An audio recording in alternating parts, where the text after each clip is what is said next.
2025년 9월 20일 화요일 아침 알람이 울리기 전에 저는 이미 눈을 떴습니다. 침대 옆 탁상 시계는 새벽 5시 45분을 가리키고 있었죠. 옆에서는 남편 민수가 규칙적인 숨소리를 내며 깊은 잠에 빠져 있었습니다. 저는 천장을 바라보며 한숨을 쉬었습니다. 요즘 들어 잠을 제대로 자본 기억이 없었어요. 새벽마다 눈이 떠지면 온갖 걱정들이 머릿속을 채웠습니다. 회사 일, 아들 기훈이 학원비, 밀린 공과금, 그리고 무엇보다 엄마 생각이 제일 컸죠. 조심스럽게 이불을 걷어내고 침대에서 내려왔습니다. 욕실로 향하는 복도는 을씨년스럽게 어두웠어요. 욕실 불을 켜자 거울 속에 비친 제 얼굴이 낯설게 느껴졌습니다. 48, 벌써 그런 나이가 됐다는 게 실감나지 않았어요. 눈 밑에 짙게 깔린 다크서클과 처진 입꼬리가 요즘 제 삶을 그대로 보여주는 것 같았습니다. 거실로 나와 커피를 내렸습니다. 창밖으로 보이는 서울 야경이 아직 어둠 속에 반짝이고 있었어요. 저희 20평짜리 아파트는 강남 변두리에 있었는데 15년 전 결혼할 때만 해도 이곳이 제게는 꿈의 보금자리였습니다. 엄마가 평생 모은 돈 8천만 원을 계약금으로 내주셨고 나머지는 대출을 받았죠. 핸드폰을 켰습니다. 새벽인데도 카톡 알림이 여러 개 떠 있었어요. 회사 업무 관련 메시지들이었습니다.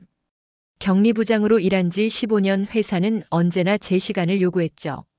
그때 진동과 함께 엄마에게서 문자가 왔습니다. 윤희야, 엄마야. 일찍 일어났구나. 오늘도 힘내렴. 엄마는 제가 새벽에 일어나면 문자를 보내곤 하셨어요. 73세 나이에도 불구하고 여전히 반찬 가게를 운영하시면서 새벽 4시면 일어나시는 엄마였습니다. 저는 답장을 보냈습니다. 엄마도 무리하지 마세요. 오늘 저녁에 전화할게요. 전송 버튼을 누르고 나니 가슴이 먹먹해졌어요. 사실 엄마 목소리를 들은 지도 일주일이 넘었습니다. 바쁘다는 핑계로 전화조차 제대로 못 드리고 있었죠. 거실 소파에 앉아 벽에 걸린 가족 사진을 봤습니다. 기훈이가 초등학교에 입학하던 날 찍은 사진이었어요. 그때 기훈이는 새 교복이 신기한지 계속 웃고 있었고 남편과 저도 행복한 표정이었죠. 벌써 7년 전 일이었습니다. 지금 기훈이는 고등학교 2학년이에요. 얼마 전까지만 해도 제 손을 꼭 잡고 다니던 아이가 어느새 제 어깨를 훌쩍 넘는 청년이 되어 있었습니다. 요즘 들어 아들과 대화할 시간도 부족했어요. 출근 준비를 하며 문득 이런 생각이 들었습니다. 나는 지금 행복한가? 대답은 쉽게 나오지 않았어요. 안정적인 직장, 그럭저럭 괜찮은 남편, 건강한 아들, 이 정도면 행복한 삶 아닌가요? 하지만 가슴 한구석이 늘 허전했습니다. 뭔가 중요한 걸 놓치고 사는 것 같은 기분이었죠. 지하철에 올라타자 핸드폰이 울렸습니다. 엄마에게서 전화가 왔어요. 순간 심장이 철렁 내려앉았습니다. 엄마는 평소에 아침 일찍 전화하시는 분이 아니었거든요. 여보세요, 엄마? 전화 너머로 엄마 목소리가 들렸습니다. 평소보다 약하고 떨리는 목소리였어요. 윤희야. 미안한데. 엄마가 어디 좀 아파서. 제 손이 떨리기 시작했습니다. 엄마, 무슨 일이세요? 어디가 아프세요? 허리가. 너무 아파. 어젯밤에 잠을 한숨도 못 잤어. 저는 애써 침착한 목소리로 말했습니다. 엄마, 병원 가보세요. 제가 오늘 일찍 퇴근해서 갈게요. 괜찮아, 괜찮아. 넌 회사 가야지. 전화를 끊고 나니 가슴이 답답했습니다. 엄마는 늘 그러셨어요. 당신이 아파도 절대 내색하지 않으시고 자식들 걱정시키기 싫어서 참으시는 분이셨죠. 회사에 도착했지만 엄마 생각이 자꾸 머릿속을 맴돌았습니다. 점심시간이 되자 다시 전화를 걸었어요. 엄마, 좀 어때요? 병원 가보셨어요? 아니, 가게 문 열어야 해서. 제 목소리가 높아졌습니다. 엄마, 아프시면 병원 가셔야죠. 퇴근 시간이 되자마자 저는 회사를 나왔습니다.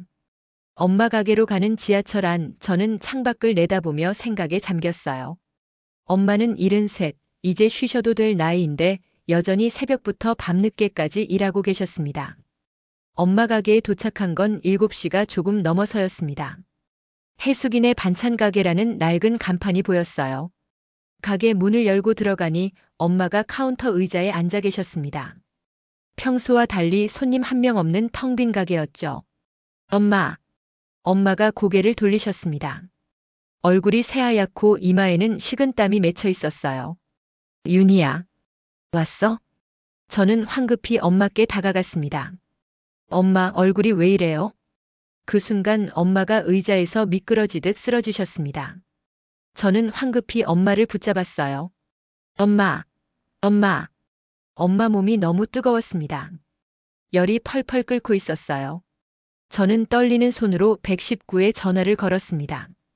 구급차가 도착하기까지의 7분이 마치 7시간처럼 길게 느껴졌습니다. 눈물이 주르륵 흘러내렸습니다. 엄마, 괜찮으실 거예요. 병원 가면 괜찮아지실 거예요. 구급차 안에서 저는 엄마 손을 꼭 잡고 있었습니다. 구급대원이 엄마 맥박을 재고 혈압을 측정하는 동안 저는 그저 엄마 얼굴만 바라볼 수밖에 없었어요. 보호자분, 환자분이 언제부터 이렇게 아프셨나요? 오늘 아침에 전화 받았을 때 허리 아프다고 하셨어요. 서울중앙병원 응급실에 도착한 건 8시 15분쯤이었습니다. 엄마는 침대에 누워 응급실 안으로 들어가셨고 저는 보호자 대기실에서 기다려야 했죠. 30분쯤 지났을 때 의사가 나왔습니다. 표정이 심각해 보였어요. 정혜숙 환자 보호자시죠? 저는 벌떡 일어났습니다. 네, 제가 딸입니다. 의사가 엑스레이 사진을 보여주며 설명했습니다. 허리 부위에 염증 반응이 심합니다. 환자분이 몇 달 전부터 통증이 있었다고 하시던데 계속 방치하셨나 봐요. 네? 몇 달 전부터요? 의사가 고개를 끄덕였습니다. 네, 환자분 말씀으로는 3달 전부터 허리가 아팠다고 하시더라고요. 저는 머리를 한 대 얻어맞은 것 같았습니다. 3달. 엄마가 3달 동안 아프신 걸 저는 전혀 몰랐던 거예요. 지금 당장 MRI 촬영을 해야 합니다. 엄마가 MRI 촬영을 하러 가시는 동안 저는 복도 의자에 앉아 있었습니다. 형광등 불빛이 너무 밝아서 눈이 부셨어요. 핸드폰을 꺼내 친오빠에게 전화를 걸었습니다. 오빠, 나야. 엄마가 쓰러지셔서 지금 병원이야. 서울중앙병원 응급실. 전화 너머로 오빠가 놀라는 기척이 들렸습니다. 뭐? 엄마가? 지금 간다. 1시간쯤 지났을 때 의사가 MRI 사진을 들고 나왔습니다. 보호자분들 잠깐 상담실로 오시겠어요? 오빠와 저는 의사를 따라 상담실로 갔습니다. 상담실 책상 위로 MRI 사진이 펼쳐졌어요. 척추 4번과 5번 사이 디스크가 심하게 파열돼 있습니다. 수술이 필요합니다. 빨리 하지 않으면 하반신 마비까지 올 수 있어요. 오빠가 놀라며 물었습니다. 수술이요? 네, 수술 후 최소 2개월은 재활치료를 받으셔야 합니다.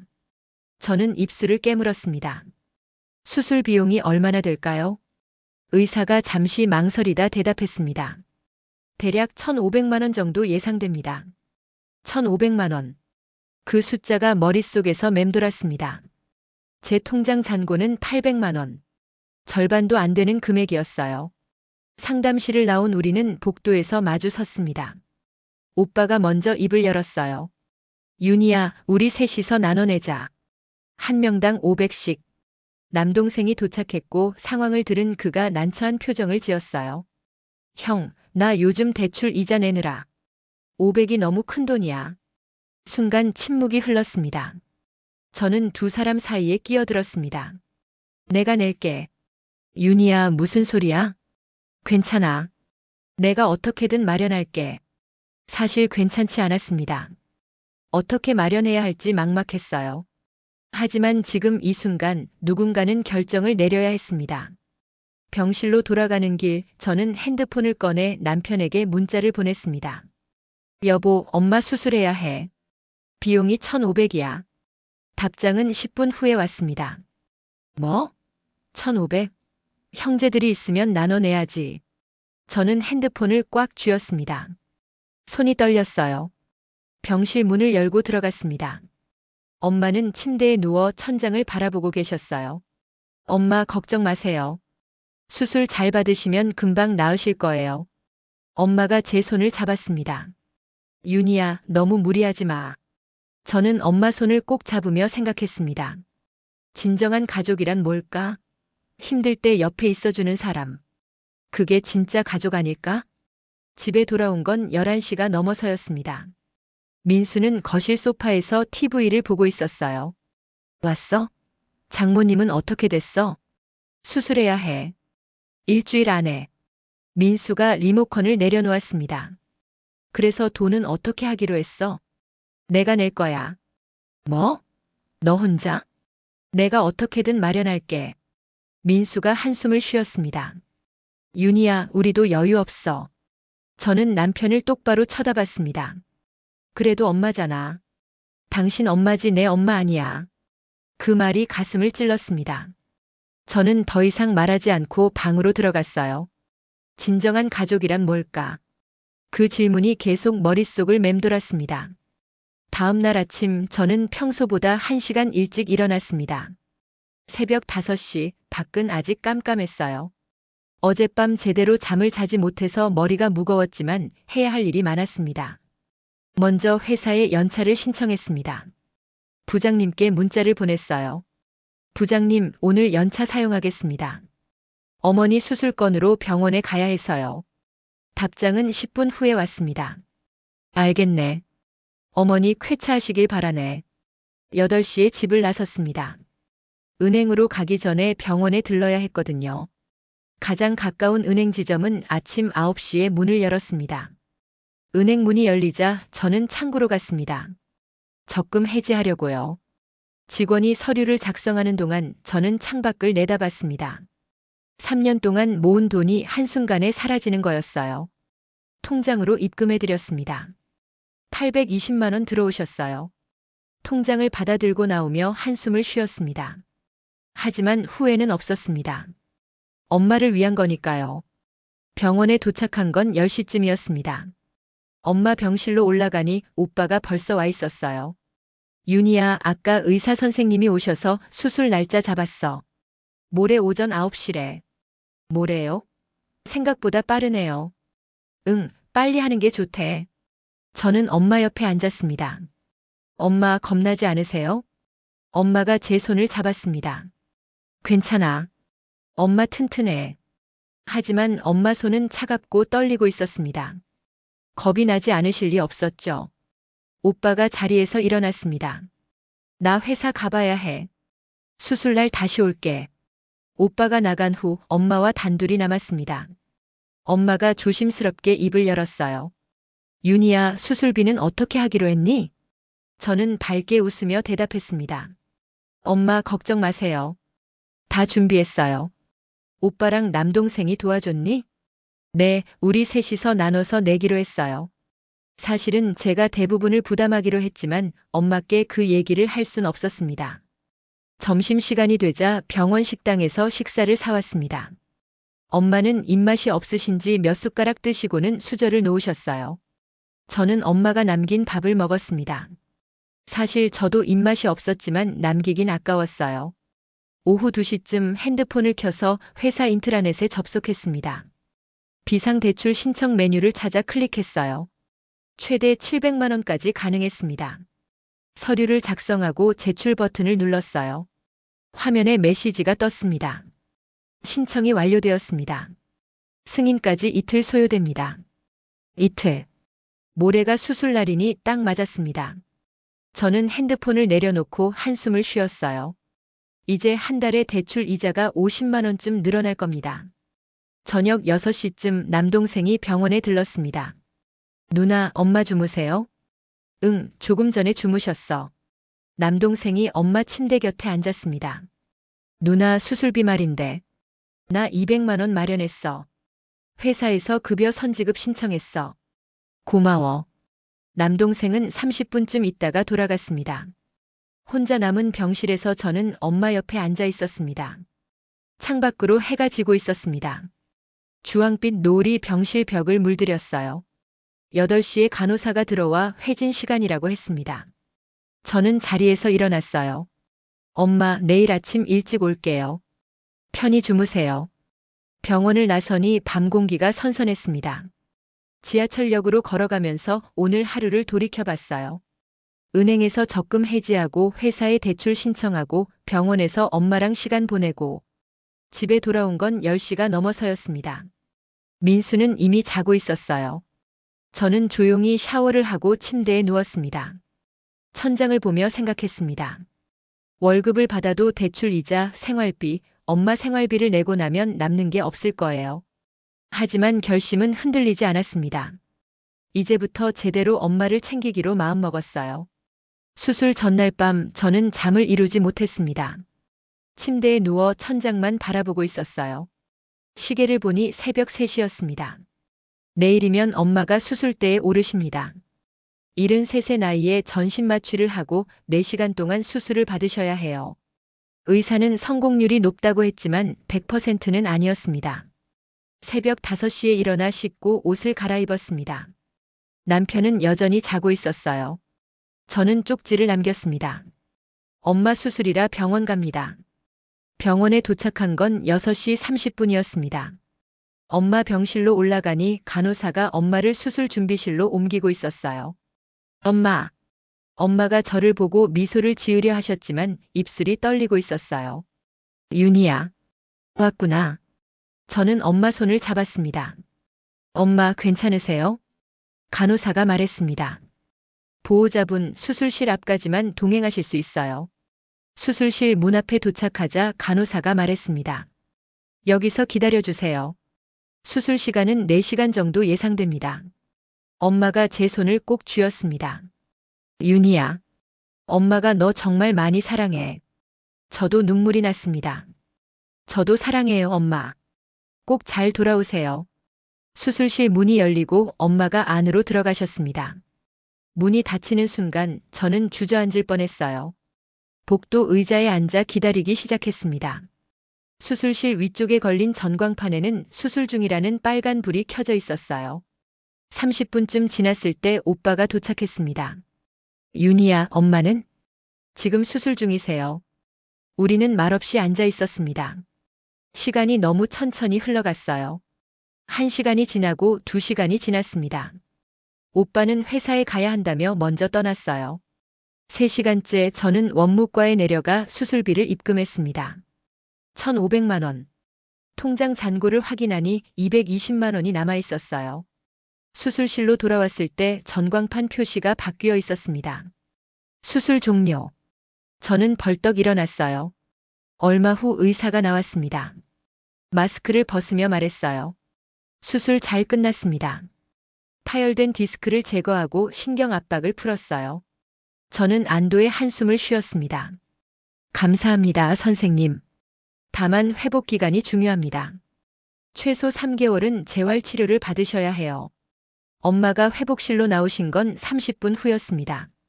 아직 마취에서 깨지 않으신 상태였어요. 오후 2시쯤 엄마가 눈을 뜨셨습니다. 저를 보고 희미하게 미소를 지으셨어요. 윤희야. 네, 엄마. 수술 잘 끝났어요.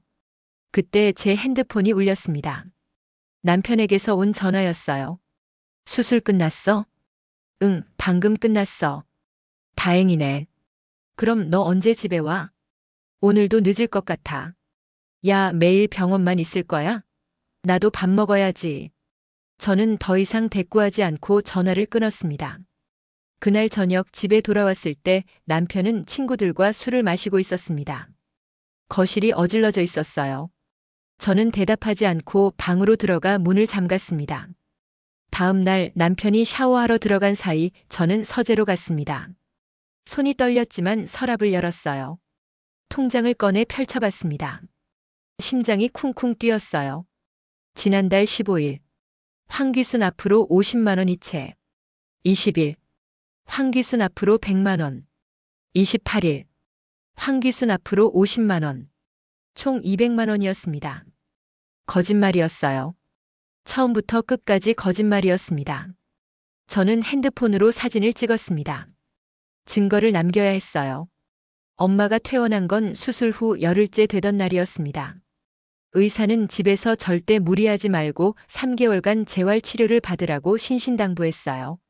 엄마 집은 작은 원룸이었어요. 반찬 가게 바로 위층에 있었는데 계단을 올라가야 했습니다. 엄마는 허리 수술을 받으신 터라 계단 오르기가 힘드셨죠. 엄마 천천히 하세요. 제가 부축할게요. 한 계단씩 올라갈 때마다 엄마가 신음소리를 내셨습니다. 겨우 2층에 도착했을 때는 엄마도 저도 숨이 차 있었습니다. 문을 열고 들어가니 방 안은 먼지가 쌓여 있었습니다. 2달 가까이 비워둔 집이었으니까요. 저는 엄마를 침대에 눕히고 창문을 열었어요. 청소를 시작했습니다. 2시간쯤 걸렸어요. 청소를 마치고 냉장고를 열어봤습니다. 텅 비어 있었죠. 근처 마트에 가서 일주일치 식재료를 샀어요. 계산하고 나니 15만 원이 나왔습니다. 제 통장 잔고는 이제 7만 원밖에 남지 않았습니다. 저녁을 준비하는데 엄마가 말씀하셨습니다. 윤희야, 내일부터 가게 문 열어야겠어.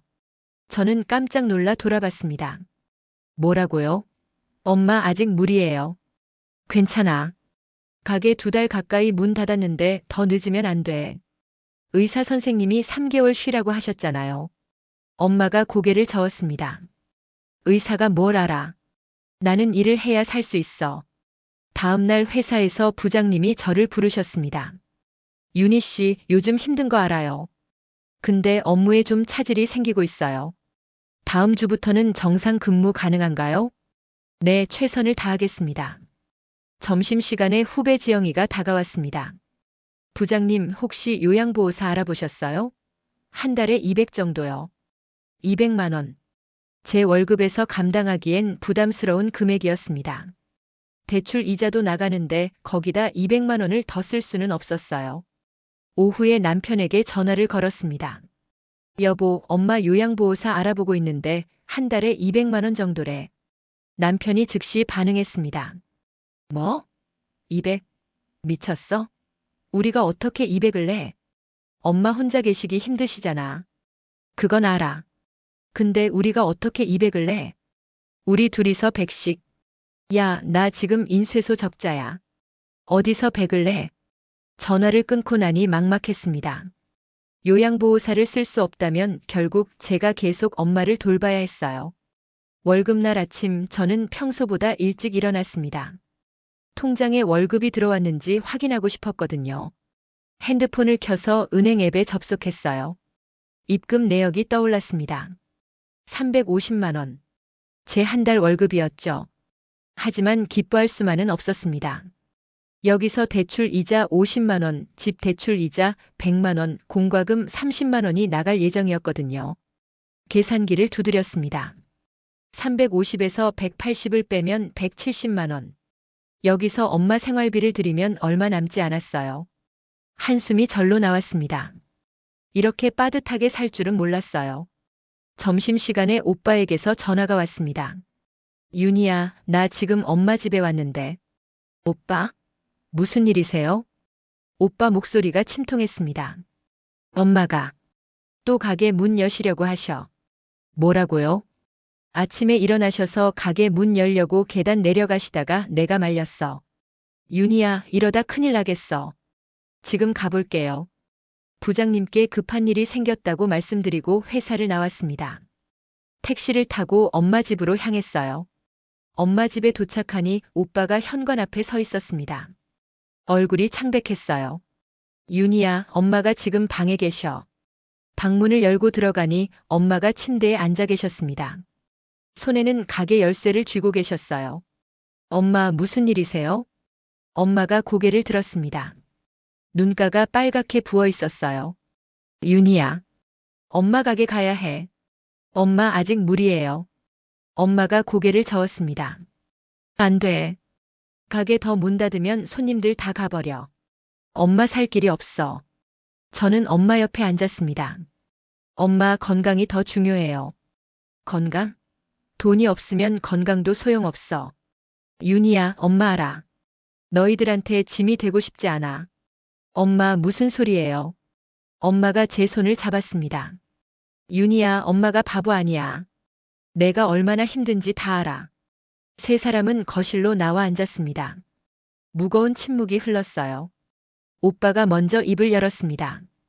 윤희야, 솔직히 말해서 엄마가 가게 다시 하시기엔 무리야. 저도 알아요.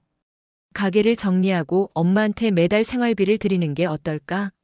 우리 셋이서 한 명당 30만 원씩. 저는 계산을 해봤습니다. 90만 원이면 엄마가 생활하시는데 충분했어요. 남동생은 동의할까요? 내가 설득해 볼게. 그날 오후 세 남매가 모였습니다. 오빠가 상황을 설명하자 남동생은 난색을 표했어요. 형, 나 요즘 진짜 빠듯해. 30만 원도 부담스러워. 그래도 엄마잖아. 알아. 근데 정말 힘들어. 저는 남동생을 바라봤습니다. 남동생 20만 원만 내. 나머지는 내가 낼게. 누나, 그럼 누나가 50만 원을 내는 건데?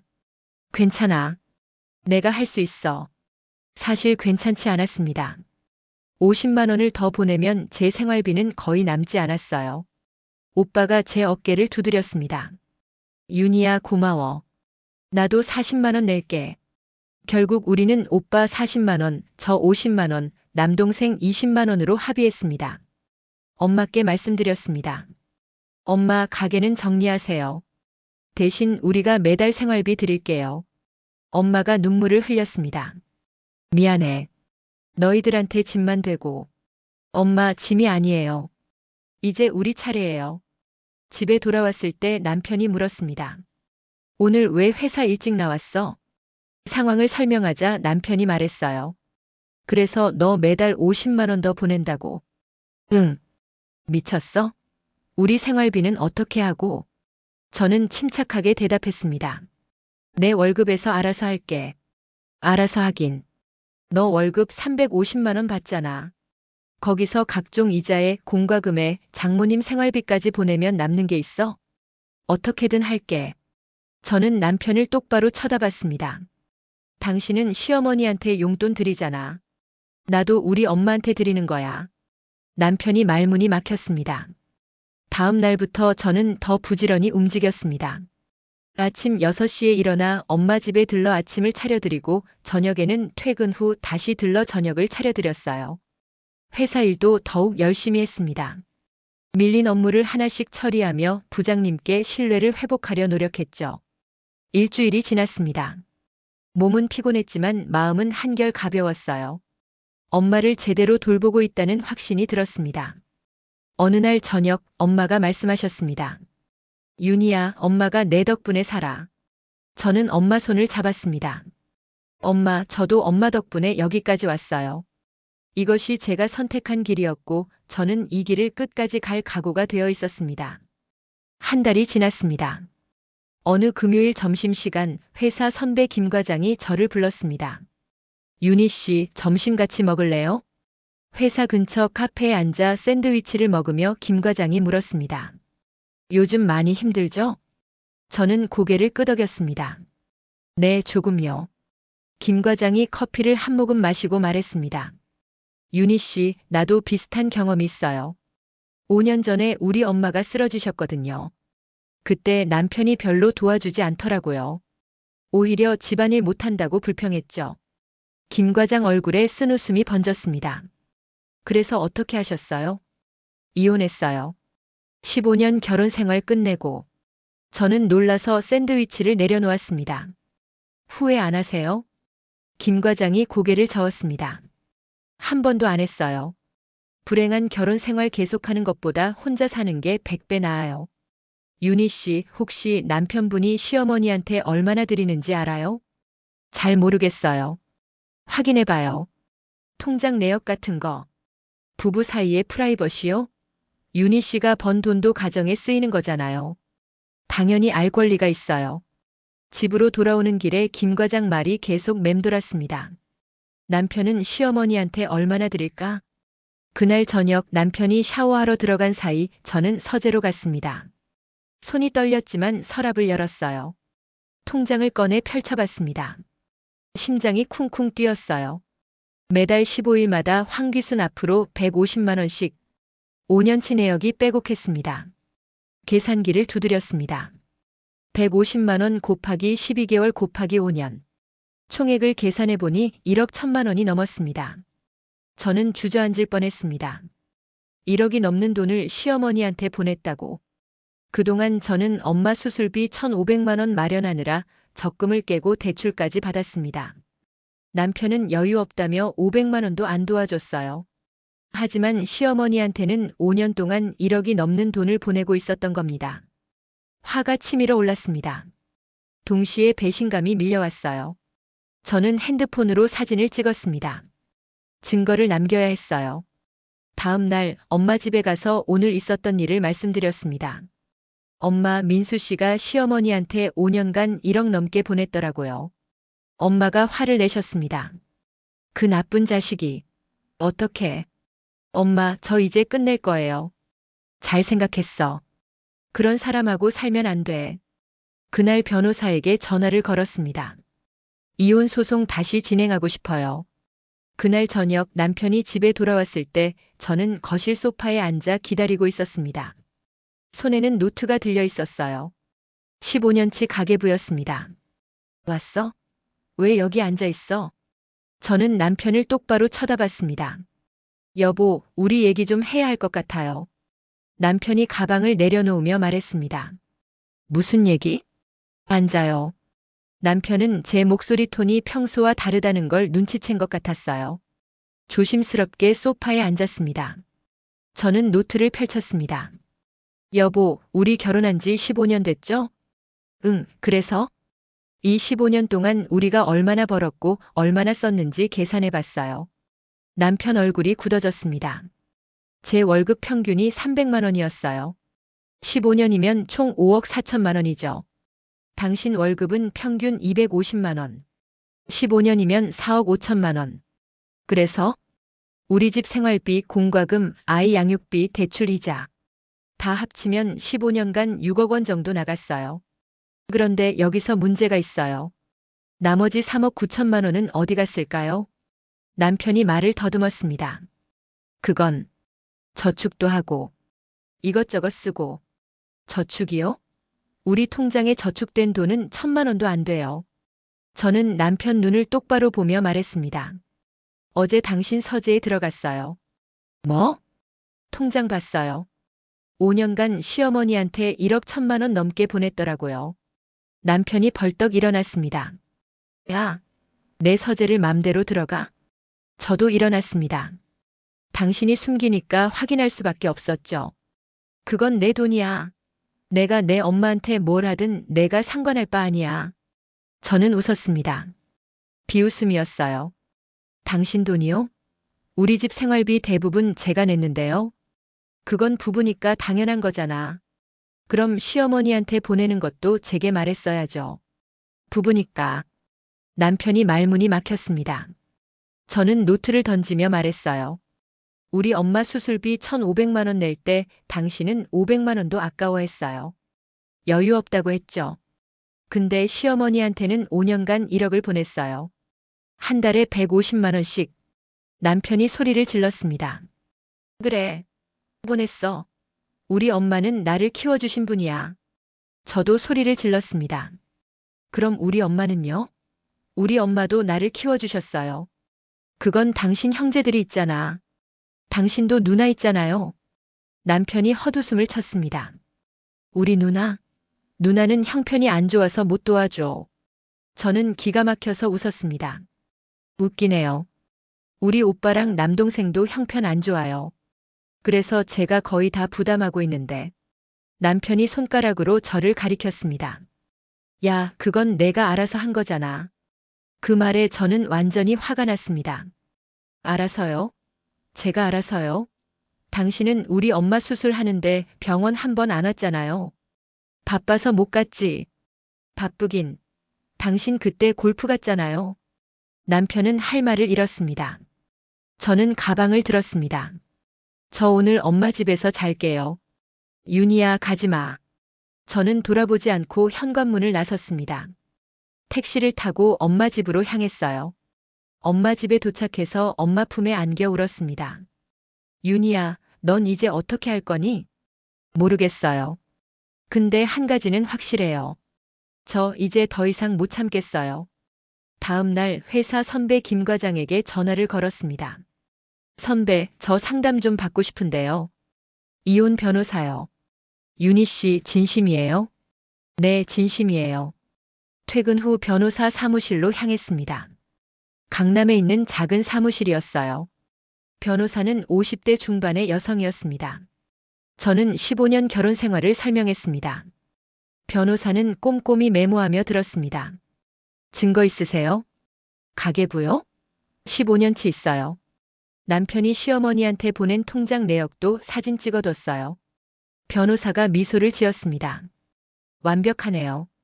이 정도면 재산 분할 70%는 받으실 수 있어요. 정말요? 네. 남편이 부인 몰래 거액을 시댁에 보낸 건 명백한 재산임의 처분이에요. 저는 안도의 한숨을 쉬었습니다. 그럼 진행해 주세요. 사무실을 나오며 깊은 숨을 들이쉬었습니다.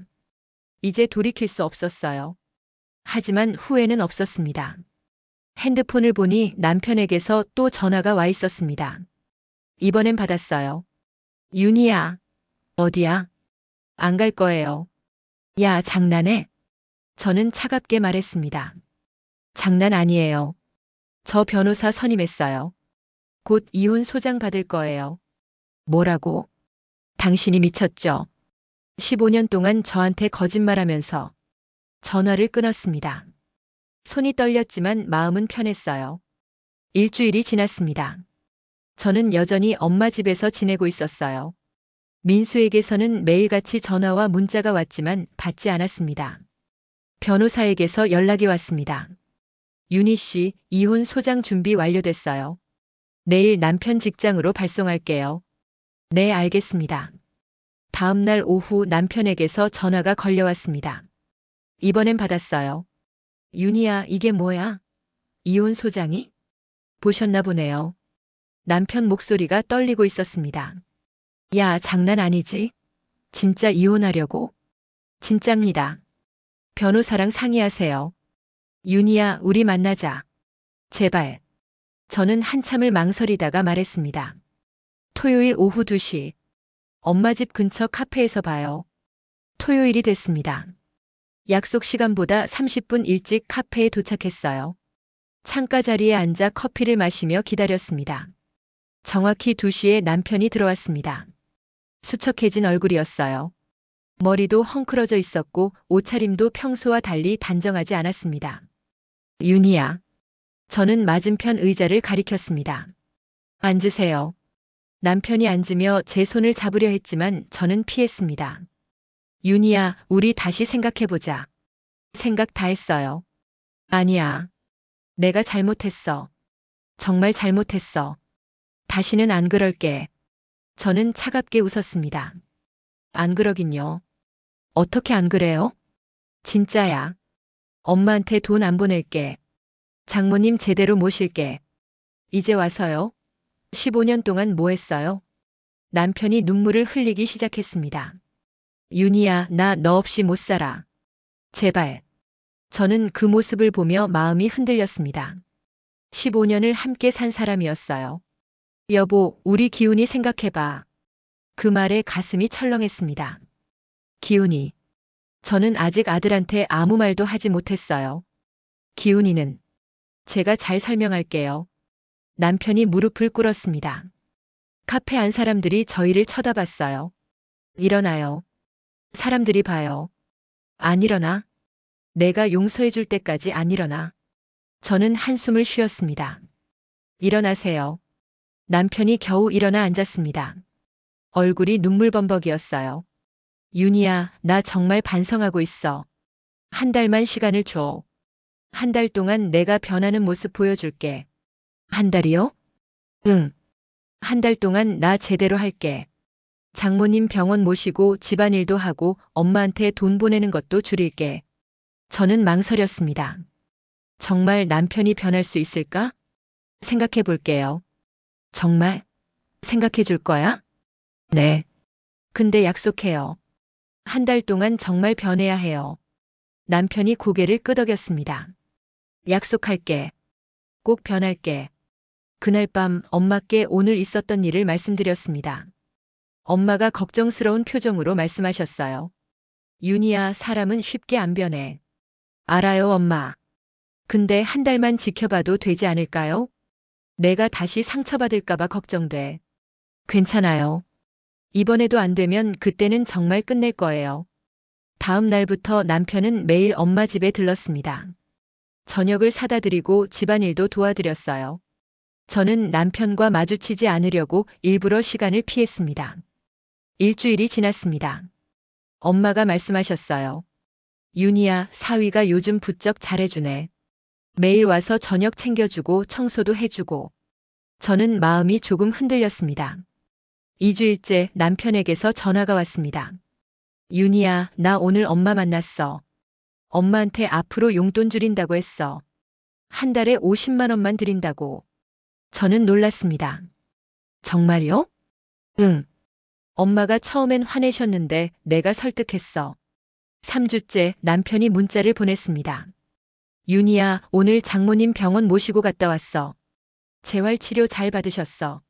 남편이 정말 달라지고 있었습니다. 4주째 남편이 직접 찾아왔습니다.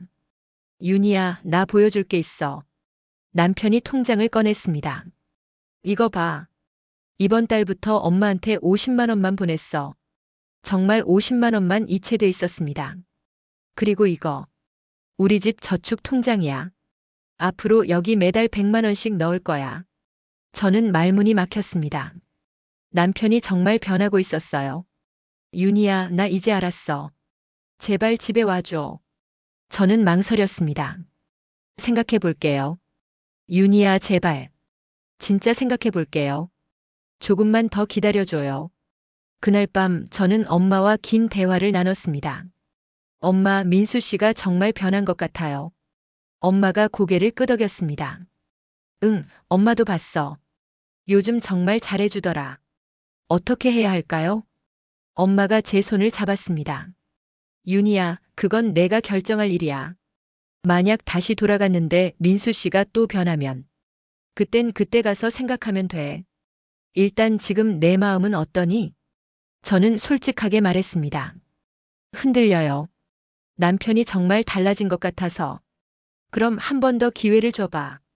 근데 조심해. 그날 밤 저는 남편에게 문자를 보냈습니다. 다음 주에 집에 갈게요. 답장은 즉시 왔습니다. 정말? 윤희야, 고마워. 정말 고마워. 다음 주가 됐습니다. 저는 짐을 싸서 집으로 돌아갔어요. 현관문을 열고 들어가니 집안이 깨끗하게 정돈돼 있었습니다. 거실 테이블 위에는 꽃다발이 놓여 있었어요. 윤희야, 왔어? 남편이 부엌에서 나왔습니다. 앞치마를 두르고 있었어요. 저녁 준비하고 있었어. 내가 좋아하는 된장찌개. 저는 그 모습을 보며 눈물이 날 것 같았습니다. 남편이 요리를 하는 건 처음 봤거든요. 식탁에 앉아 저녁을 먹으며 남편이 말했습니다. 윤희야, 나 앞으로 잘할게. 약속해. 저는 고개를 끄덕였습니다. 그러길 바라요. 그날 밤 오랜만에 우리 집 침대에서 잤습니다. 희망과 불안이 교차했습니다. 하지만 일단은 믿어보기로 했습니다. 집으로 돌아온 지 2주일이 지났습니다. 처음 일주일은 남편이 정말 잘했어요. 저녁을 준비해주고 설거지도 하고 엄마 집에도 들렀습니다. 하지만 둘째 주부터 조금씩 달라지기 시작했어요. 어느 금요일 저녁 제가 퇴근해서 집에 도착했을 때 남편은 소파에 누워 TV를 보고 있었습니다. 예전의 모습이었죠. 여보, 저녁은? 남편은 리모컨을 내려놓지도 않고 말했습니다. 오늘 피곤해서 못했어. 배달시켜 먹자. 저는 실망했지만 참았습니다. 알았어요. 다음 날 토요일 저는 엄마 집에 가려고 준비하고 있었습니다. 남편이 물었어요. 어디가? 엄마 집이요. 청소 좀 해드리고 저녁 챙겨드려야죠. 남편이 한숨을 쉬었습니다. 또? 매주 가야 돼? 저는 민수를 쳐다봤습니다. 당연하죠. 엄마 혼자 계시는데. 나도 가끔 가는데 내가 매주 갈 필요 있어? 당신은 한 달에 한 번 가잖아요. 민수가 짜증을 냈습니다. 야, 그것도 내가 노력하는 거야. 저는 더 이상 말하지 않고 집을 나섰습니다. 가슴이 답답했어요. 그날 저녁 집에 돌아왔을 때 민수는 친구들과 술을 마시고 있었습니다. 거실이 어질러져 있었어요. 여보, 집에서 술 마시는 거예요? 남편이 취한 목소리로 말했습니다. 응, 친구들 왔어. 저는 대답하지 않고 방으로 들어가 문을 잠갔습니다. 다음 주 월요일 회사에서 김 과장이 저를 불렀습니다. 윤희 씨, 얼굴이 안 좋아 보여요. 저는 최근 일들을 말씀드렸습니다. 김 과장이 고개를 저었어요. 그럴 줄 알았어요. 사람은 일시적으론 변할 수 있어도 본성은 안 변해요. 윤희 씨, 남편분 통장 또 확인해 봤어요? 아니요. 믿어보려고요. 확인해 봐요. 정말로 시어머니한테 50만 원만 보내는지. 그날 저녁 남편이 샤워하러 들어간 사이 저는 서재로 갔습니다.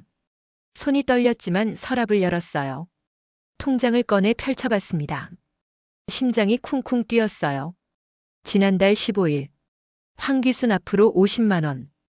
여기까진 약속대로였습니다. 하지만 20일. 황기순 앞으로 또 100만 원. 28일. 황기순 앞으로 50만 원.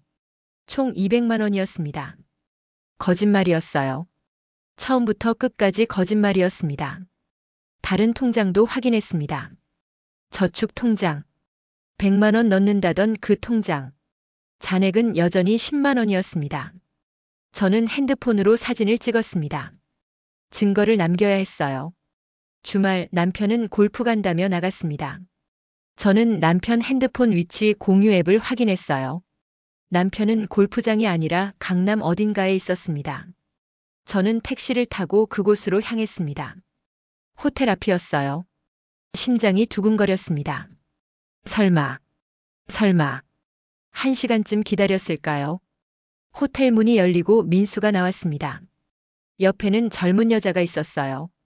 남편이 그 여자 어깨에 팔을 두르고 있었습니다. 둘이 웃으며 걷고 있었어요. 저는 그 모습을 보며 세상이 무너지는 것 같았습니다. 택시를 타고 엄마 집으로 갔습니다. 눈물이 멈추지 않았어요. 엄마 집에 도착해서 문을 두드렸습니다. 엄마가 문을 열고 저를 보더니 놀라셨어요. 윤희야, 왜 울어? 저는 엄마 품에 안겨 펑펑 울었습니다. 엄마, 민수 씨가 바람 피워요. 무슨 일이야? 저는 오늘 있었던 일을 다 말씀드렸습니다. 통장 내역, 거짓말, 그리고 오늘 본 장면까지. 엄마가 화를 내셨습니다. 윤희야, 이제 그만해. 더 이상 참지 마. 네, 엄마. 저도 이제 끝낼 거예요. 그날 밤 저는 엄마 집에서 잤습니다. 민수에게서 수십 통의 전화가 왔지만 받지 않았어요. 다음 날 아침 변호사에게 전화를 걸었습니다. 안녕하세요, 서윤희입니다. 이혼 소송 다시 진행하고 싶어요. 무슨 일 있으셨어요? 저는 최근 일들을 설명했습니다. 알겠습니다. 새로운 증거들도 확보하셨으니 이번엔 더 유리할 거예요. 남편에게 문자를 보냈습니다. 어제 호텔 앞에서 봤어요. 그 여자 누구예요? 답장은 한참 후에 왔습니다. 윤희야, 오해야. 저는 비웃으며 답장했습니다. 거래처 사람이랑 호텔 가요? 시어머니한테는 200만 원 보내면서 저한테는 거짓말하고. 더 이상 민수 말을 믿을 수 없었어요. 이혼 소장이 남편에게 발송된 건 화요일 오후였습니다. 저는 회사에서 일하고 있었는데 남편에게서 전화가 미친 듯이 걸려왔어요. 받지 않았습니다. 문자가 쏟아졌습니다. 윤희야, 이게 뭐야? 이혼 소장이 왜 또 와? 나 지금 회사인데 사람들이 다 봤어. 당장 전화해. 저는 모든 문자를 무시하고 일에 집중했습니다. 오후 4시쯤 회사 로비에 남편이 나타났다는 연락을 받았어요. 경비원이 전화했습니다. 경리부 서윤희 씨죠? 로비에 남편 되시는 분이 올라오시겠다는데요. 올라오지 못하게 해주세요. 10분 후 남편이 직접 경리부로 올라왔습니다. 사무실 문을 박차고 들어왔어요. 윤희야. 사무실 앞 모든 사람이 저희를 쳐다봤습니다. 저는 얼굴이 화끈거렸어요. 나가세요. 야, 이게 뭐야? 왜 또 이혼 소장을 보내? 나가세요. 여긴 회사예요. 부장님이 일어나셨습니다. 여기가 어딘 줄 알고 이러십니까? 나가세요. 당신은 누구세요? 이건 부부 문제예요. 경비원 2명이 올라와 남편을 끌어냈습니다. 남편은 끌려가면서도 소리쳤어요. 윤희야, 우리 얘기 좀 하자. 사무실 문이 닫히고 나서야 정적이 흘렀습니다. 동료들이 수군거리는 소리가 들렸어요. 부장님이 다가왔습니다. 윤희 씨 괜찮아요? 일단 오늘은 조퇴하세요. 감사합니다. 짐을 챙겨 회사를 나왔습니다. 로비에는 남편이 여전히 서 있었어요. 저를 보자 달려왔습니다. 윤희야. 저는 그냥 지나쳤습니다. 남편이 제 팔을 잡았어요. 놓아요. 안 놔. 우리 얘기 좀 하자. 할 말 없어요. 법정에서 봐요. 윤희야, 제발. 그 여자는 정말 아무것도 아니야. 저는 남편 손을 뿌리쳤습니다. 아무것도 아닌 사람이랑 호텔 가요? 거짓말하지 마세요. 진짜야. 그냥 거래처 사람이고. 회의를 호텔에서 해요? 제 보기엔 팔짱 끼고 웃으며 나오던데요. 택시를 타고 엄마 집으로 갔습니다. 다음 날 시어머니에게서 전화가 왔습니다. 처음엔 받지 않으려다가 받았어요. 여보세요. 며느리, 나 시어머니야. 이게 무슨 짓이야? 우리 민수한테 이혼 소장을 보내. 제가 결정한 일입니다. 시어머니 목소리가 차갑게 들렸습니다. 결정? 부부가 그렇게 쉽게 이혼해? 기훈이 생각은 해봤어? 기훈이는 제가 키울 겁니다. 뭐? 내가 키워? 웃기지 마. 기훈이는 우리가 키울 거야. 그건 법원이 결정할 일입니다. 며느리, 정신 차려. 너 이혼하면 혼자 어떻게 살려고? 저는 차갑게 대답했습니다. 어머니 걱정 안 하셔도 됩니다. 15년 동안 혼자 살림 꾸려왔으니까요. 뭐라고? 어머니는 민수 씨한테 5년간 1억 넘게 받으셨죠? 그 돈 다 어디 쓰셨어요? 제 엄마는 73세도 일하셔야 했는데 어머니는 골프 치고 여행 다니셨죠. 시어머니가 말문이 막힌 듯 침묵했습니다. 효도요? 거짓말하면서요? 저한테는 50만 원만 보낸다고 하면서 200만 원씩 보냈잖아요. 시어머니가 화를 냈습니다. 며느리, 말 조심해. 더 이상 아닙니다. 곧 남이 될 테니까요. 저는 전화를 끊었습니다. 손이 떨렸지만 후회는 없었어요. 주말이 됐습니다. 기훈이를 만나야 할 시간이었어요. 저는 아들에게 문자를 보냈습니다. 기훈아, 엄마야. 토요일에 만날 수 있을까? 토요일 2시 카페에서 기훈이를 기다렸습니다. 엄마. 기훈아, 왔니? 앉아. 기훈이가 앉으며 물었습니다. 엄마, 무슨 일이에요? 저는 한참을 망설이다가 입을 열었습니다. 기훈아. 엄마가 아빠랑 이혼하려고 해. 기훈이 얼굴이 굳어졌습니다. 뭐라고요? 미안해. 엄마가 더 이상은 못 살겠어. 왜요? 무슨 일 있었어요?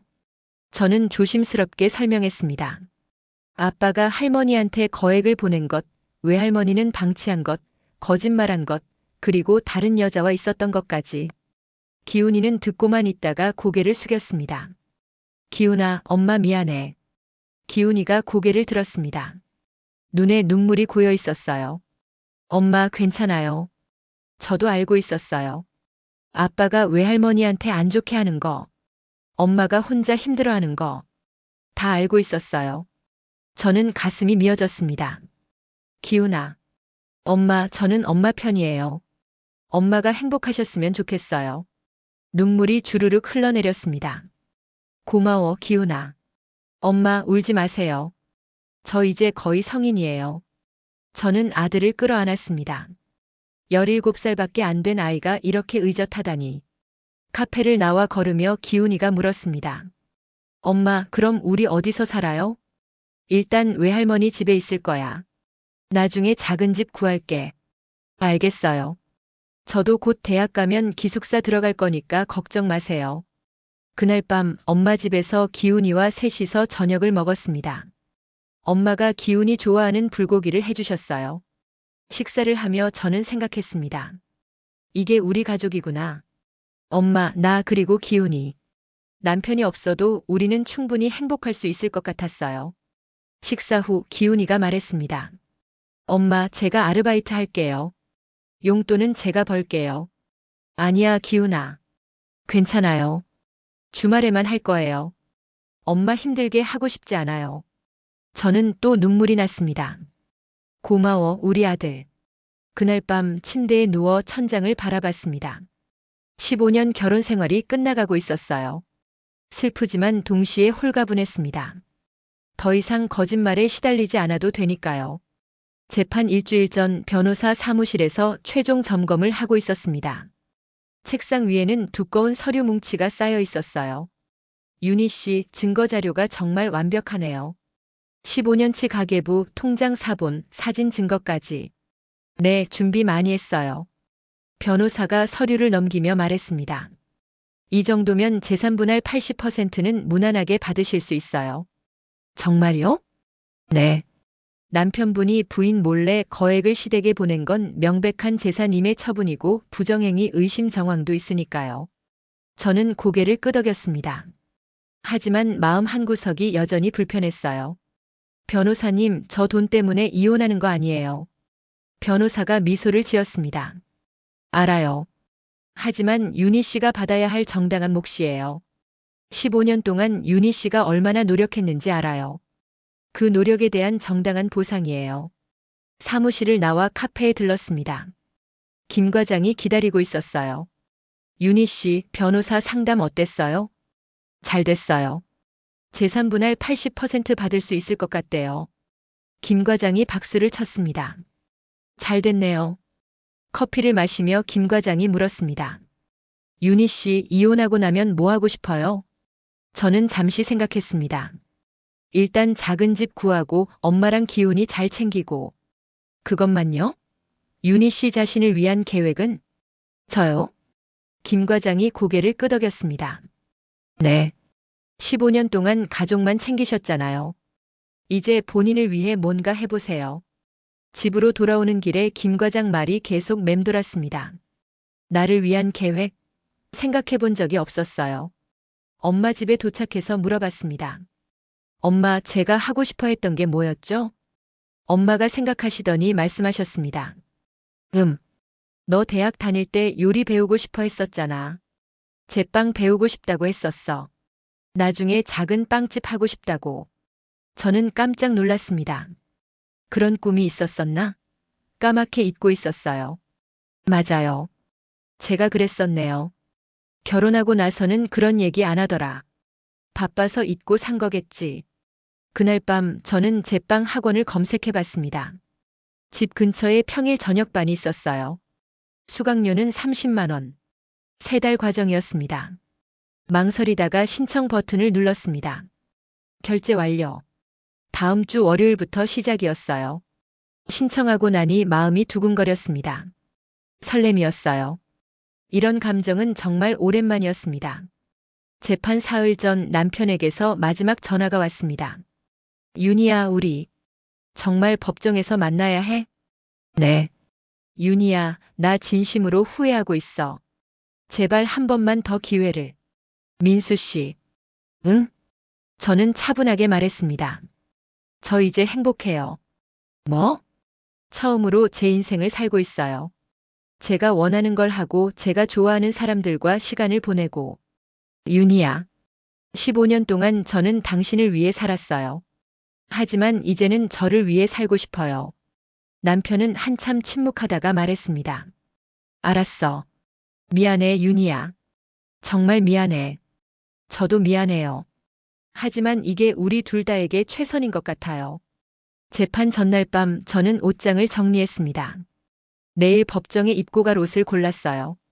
검은색 정장. 단정하고 깔끔했습니다. 거울 앞에 서서 옷을 입어봤습니다. 거울 속 제 모습이 낯설었어요. 눈빛이 달라져 있었습니다. 예전처럼 지치고 슬픈 눈이 아니었어요. 이제는 단단하고 당당한 눈빛이었습니다. 저는 거울 속 저에게 말했습니다. 윤희야, 잘했어. 정말 잘했어. 그리고 깊은 숨을 들이쉬었습니다. 내일이면 15년 결혼 생활이 끝납니다. 하지만 동시에 새로운 삶이 시작되는 거예요. 두렵지 않았습니다. 오히려 기대됐어요. 재판 일주일 전 변호사 사무실에서 최종 점검을 마치고 나오는 길이었습니다. 저는 문득 멈춰 서서 하늘을 올려다봤어요. 구름 사이로 햇살이 쏟아지고 있었습니다. 이상하게 마음이 가벼웠어요. 무거운 짐을 내려놓은 것 같았습니다. 월요일 저녁 첫 제빵 수업에 갔습니다. 수강생은 총 8명이었어요. 대부분 3, 40대 여성들이었습니다. 강사는 50대 중반의 남자분이었습니다. 안녕하세요. 저는 박철수 강사입니다. 20년간 제빵사로 일했고요. 오늘부터 여러분과 함께 빵의 세계로 여행을 떠나보겠습니다. 첫 수업은 기본 식빵 만들기였습니다. 밀가루 반죽하는 법부터 배웠어요. 손으로 반죽을 치대며 저는 묘한 평온함을 느꼈습니다. 15년 만에 처음으로 저만을 위한 시간이었어요. 남편 눈치도 회사 일도 아무것도 신경 쓰지 않아도 되는 순간이었습니다. 좋아요. 힘을 주고 치대세요. 반죽이 탄력 있어야 빵이 부드러워요. 반죽을 치대고 발효시키고 구웠습니다. 2시간의 수업이 금방 지나갔어요. 오븐에서 갓 구운 식빵을 꺼냈습니다. 고소한 냄새가 코를 찔렀어요. 와, 정말 맛있어 보여요. 옆에 있던 수강생이 말했습니다. 처음인데 잘 만드셨네요. 감사합니다. 집으로 돌아오는 길, 저는 따뜻한 식빵을 품에 안고 걸었습니다. 마음이 포근했어요. 이런 감정이 언제 이후였을까요? 엄마 집에 도착해서 식빵을 보여드렸습니다. 엄마, 제가 만들었어요. 엄마가 한 조각 드시더니 미소를 지으셨습니다. 맛있다. 우리 윤희 솜씨 좋네. 정말요? 그럼. 진짜 맛있어. 그날 밤 침대에 누워 천장을 바라봤습니다. 오늘은 정말 행복한 하루였어요. 제빵을 배우고 엄마와 함께 식빵을 먹고 내일을 기대하며 잠드는 이 순간. 이런 게 행복이구나. 거창한 게 아니라 이런 작은 것들이 행복이구나. 저는 15년 만에 처음으로 행복이 뭔지 깨달았습니다. 재판 사흘 전 남편에게서 문자가 왔습니다. 윤희야, 어제 호텔 앞에서 봤다고 했지? 오해야. 그냥 거래처 사람이야. 저는 답장을 보냈습니다. 거래처 사람이랑 호텔 가요? 시어머니한테는 200만 원 보내면서 저한테는 거짓말하고. 답장은 오지 않았습니다. 재판 이틀 전 저는 노트북을 켜서 창업에 대해 검색해 봤어요. 소자본 창업, 제과점 창업 비용, 상권 분석. 하나씩 읽어 나갔습니다. 당장은 어렵지만 2, 3년 안에는 도전해 보고 싶었어요. 제 가게를 갖는 게 꿈이었습니다. 윤인의 작은 빵집 같은 이름은 어떨까? 상상만으로도 마음이 설렜습니다. 주말에 기훈이와 쇼핑몰에 갔습니다. 기훈이 옷을 사주려고요. 엄마, 이거 괜찮아요? 좋네. 입어봐. 기훈이가 탈의실에서 나왔습니다. 티셔츠가 잘 어울렸어요. 우리 아들 멋있다. 옷을 사고 푸드코트에서 점심을 먹었습니다. 기훈이가 파스타를 먹으며 물었어요. 엄마, 요즘 정말 행복해 보여요. 그래? 네. 웃는 일이 많아졌어요. 예전엔 항상 피곤해 보이셨는데. 저는 아들 손을 잡았습니다. 기훈아, 엄마가 너한테 미안해. 아빠랑 헤어져서. 기훈이가 고개를 저었습니다. 아니에요. 오히려 잘 된 것 같아요. 아빠랑 있을 때 엄마가 너무 힘들어 보였거든요. 지금이 훨씬 나아요. 정말? 네. 엄마, 울지 마세요. 우리 이제 잘 살면 돼요. 집으로 돌아오는 길 공원을 지나갔습니다. 벚꽃은 이미 졌지만 실록이 아름다웠어요. 기훈아, 사진 찍자. 기훈이와 나무 아래서 사진을 찍었습니다. 둘이 웃고 있는 사진이었어요. 사진을 보니 행복해 보였습니다.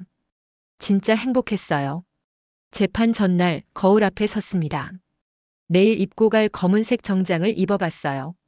거울 속 제 모습이 달라져 있었습니다. 눈빛이 단단하고 당당했어요. 이제는 누구 앞에서도 주눅 들지 않을 것 같았습니다.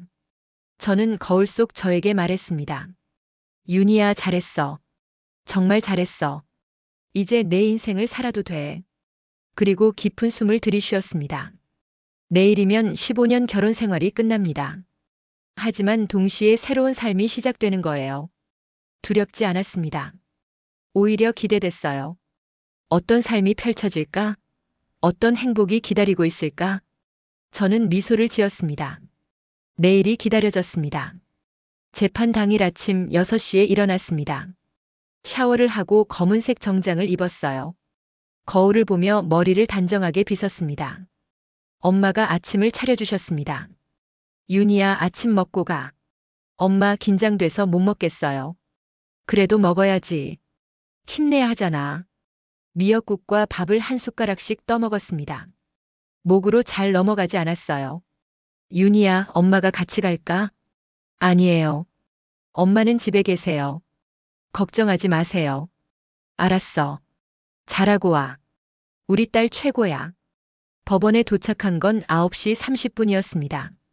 변호사가 현관에서 기다리고 있었어요. 윤희 씨, 준비됐어요? 네, 준비됐습니다. 긴장하지 마세요. 증거가 완벽하니까 걱정 없어요. 법정 앞 복도에서 기다리는데 남편이 나타났습니다. 옆에는 남편 변호사가 있었어요. 남편과 눈이 마주쳤습니다. 매우 수척해 보였어요. 저는 고개를 돌렸습니다. 더 이상 볼 필요가 없었어요. 10시 정각 법정 문이 열렸습니다.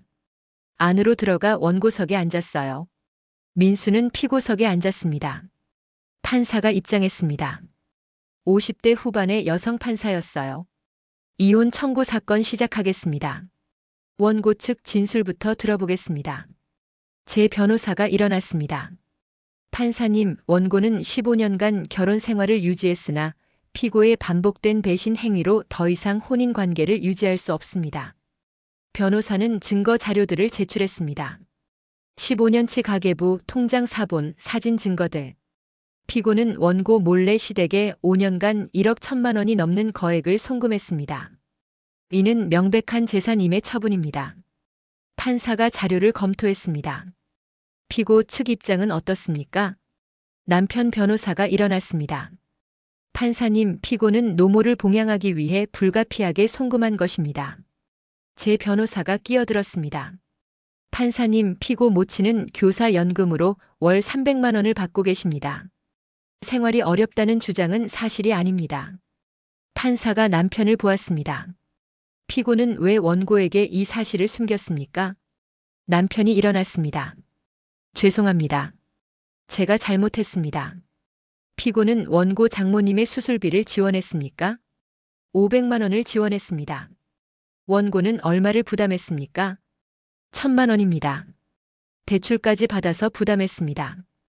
판사가 서류를 넘기며 말했습니다. 피고는 자신의 모친에게는 5년간 1억 1천만 원을 보냈으나 장모님 수술비는 500만 원만 지원한 것이 맞습니까? 네, 맞습니다. 이는 명백한 불공평한 대우입니다. 판사가 저를 보았습니다. 원고의 의사는 어떻습니까? 저는 일어났습니다. 재결합할 의사가 없습니다. 이유를 말씀해 주시겠습니까? 저는 깊은 숨을 들이쉬고 말했습니다. 저는 15년 동안 최선을 다했습니다. 가정을 위해, 남편을 위해, 아이를 위해. 하지만 피고는 저를 속이고 배신했습니다. 계속하세요. 피고는 제게 거짓말했습니다. 시어머니께 50만 원만 보낸다고 하면서 실제로는 200만 원을 보냈습니다. 저축한다고 하면서 한 푼도 저축하지 않았습니다. 남편이 고개를 들었습니다. 눈에 눈물이 고여 있었어요. 그뿐만이 아닙니다. 제 어머니가 수술하실 때 병원에 한 번도 오지 않았습니다. 그러면서 시어머니 골프 레슨비는 냈습니다. 제 목소리가 떨렸지만 끝까지 말했습니다. 저는 더 이상 이런 불공평한 관계를 유지할 수 없습니다. 저도 존중받고 싶습니다. 저도 행복할 권리가 있습니다. 판사님, 이혼을 허가해 주시기 바랍니다. 판사가 남편을 보았습니다. 피고는 마지막으로 하실 말씀 있습니까? 남편이 일어나 저를 보았습니다. 윤희야, 정말 미안해. 나 정말 잘못했어. 남편은 눈물을 흘렸습니다. 나 혼자 되고 나서야 내가 얼마나 많은 일을 했는지 알았어. 판사가 말했습니다. 피고 원고에게 말하지 말고 재판부에 말씀하세요. 남편은 판사를 보았습니다. 판사님, 저는 정말 최악의 남편이었습니다. 아내를 존중하지 않았고 감사할 줄도 몰랐습니다. 피고, 이미 원고는 피고에게 기회를 줬습니다. 그 기회를 피고가 저버렸습니다. 판사가 말했습니다.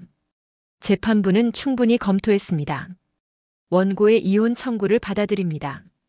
저는 가슴이 철렁 내려앉았습니다. 정말로 끝나는 거였어요. 재산 분할은 원고 80%, 피고 20%로 정합니다. 양육권은 원고에게 부여하며 피고는 매달 60만 원의 양육비를 대학 졸업시까지 지급하시기 바랍니다. 이상으로 재판을 마치겠습니다. 판사가 퇴장하고 법정이 조용해졌습니다. 저는 자리에서 일어났습니다. 다리가 후들거렸지만 꿋꿋이 섰어요. 변호사가 다가왔습니다. 윤희 씨 축하해요. 정말 잘하셨어요. 감사합니다. 법정을 나오는데 남편이 뒤에서 불렀습니다. 윤희야. 저는 돌아보지 않았습니다. 그냥 걸었어요.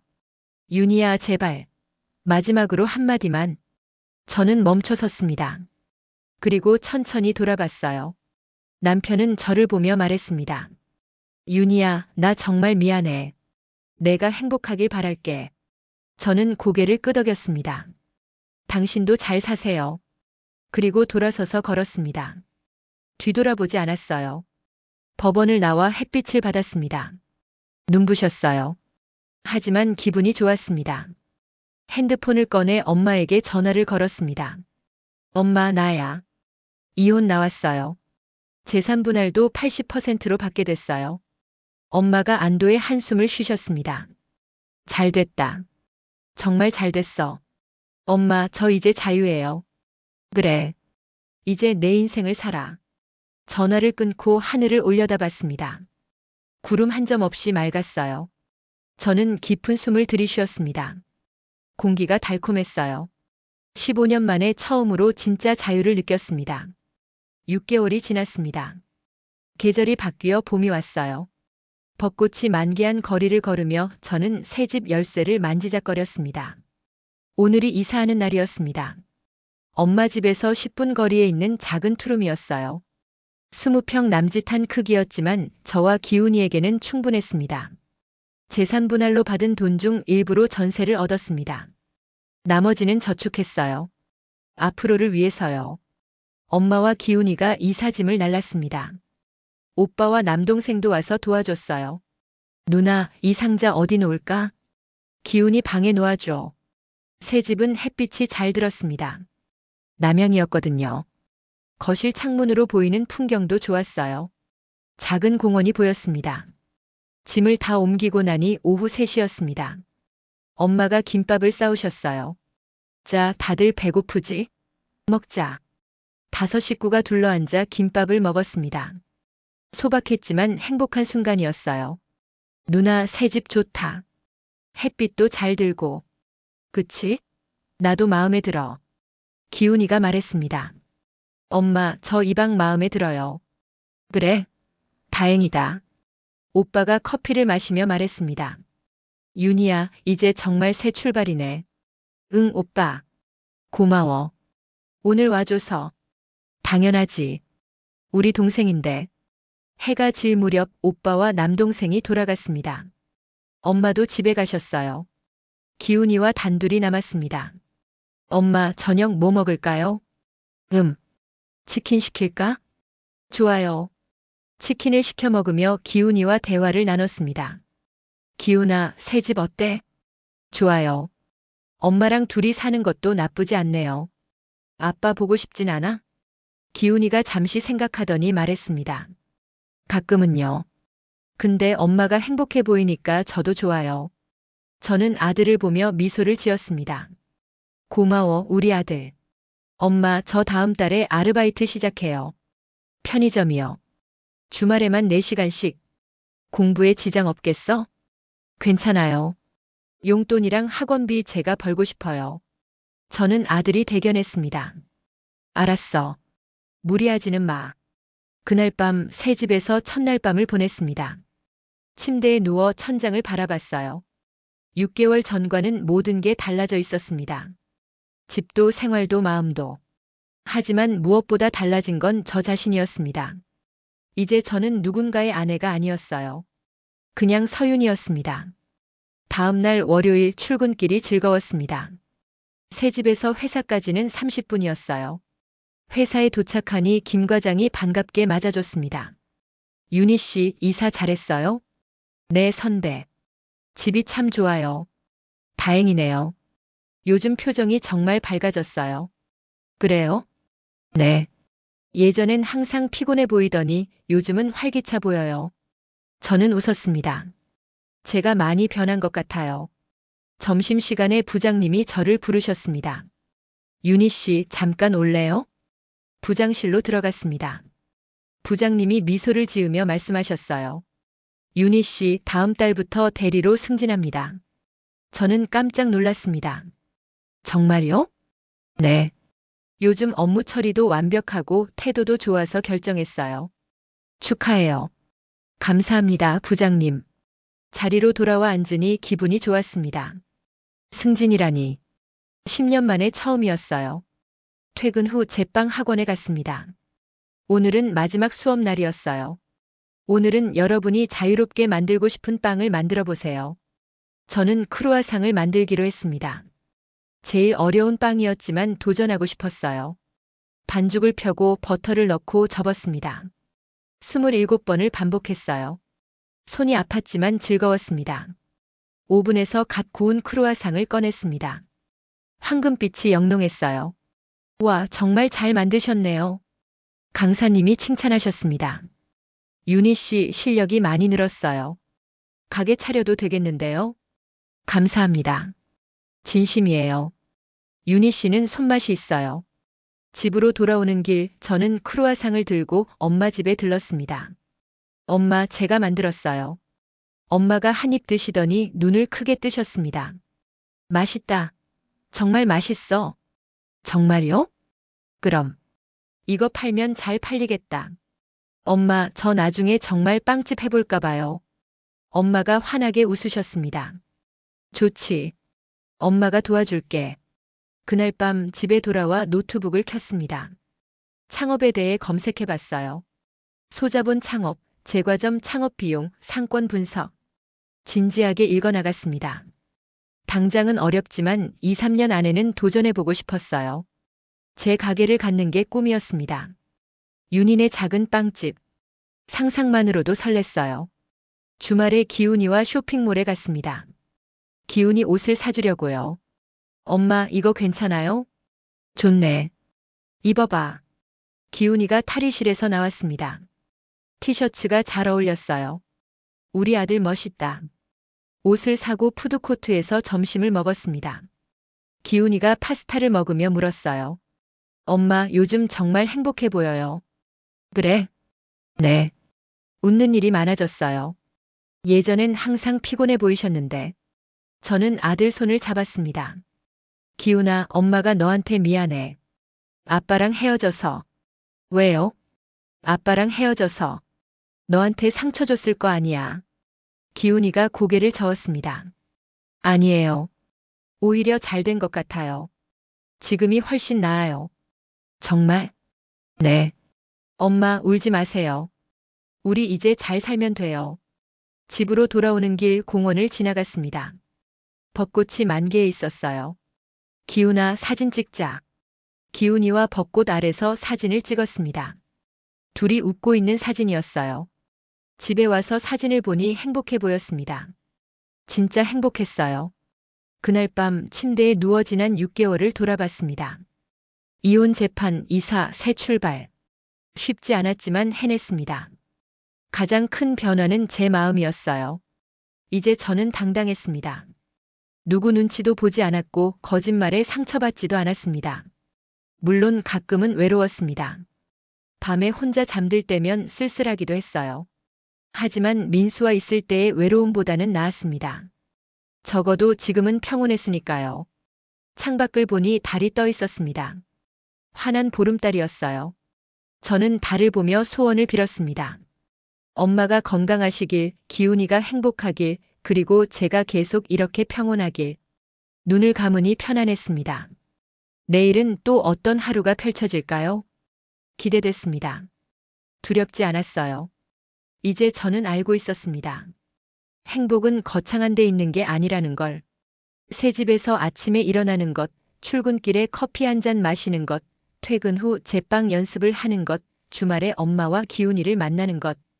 이런 소소한 일상들이 모여 행복이 되는 거였어요. 저는 그 행복을 지킬 겁니다. 누구한테도 빼앗기지 않을 거예요. 서윤이로서 당당하게 자유롭게. 저는 미소를 지으며 잠들었습니다. 내일도 모레도 앞으로도 계속 이렇게 살아갈 겁니다. 제 인생을 제 방식대로요. 그리고 언젠가 작은 빵집을 열 거예요. 따뜻한 빵 냄새가 가득한 사람들이 행복해지는 그런 곳. 윤인의 작은 빵집. 그 꿈을 향해 한 걸음씩 나아갈 겁니다. 천천히 하지만 확실하게.